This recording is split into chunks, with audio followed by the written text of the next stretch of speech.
Hello guys, আজকে আমরা যাব বাড়ির পাশে একটি দিঘি আছে, সে জায়গায় আবার নৌকা নিয়ে যাব। ব্লগটি অনেক সুন্দর হবে, সবাই দেখবেন ভিডিওটা। এই যে এখানেই যাব আমরা নৌকা নিয়ে। গাইস, এখন আমি নৌকায় উঠলাম।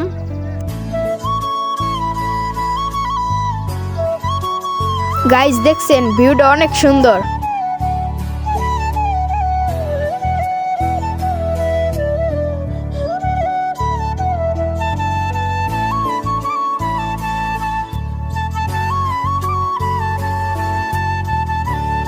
গাইস, আমাদের নৌকার পাশ দিয়ে একটি ট্রলার সেলু গেত আছে, দেখেন।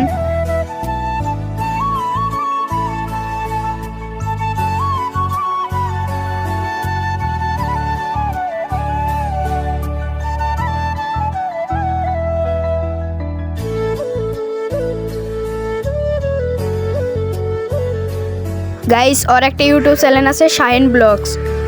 ওখানে যেয়ে সবাই সাবস্ক্রাইব করবেন। এই পর্যন্ত ভিডিও, সবাই ভালো থাকবেন।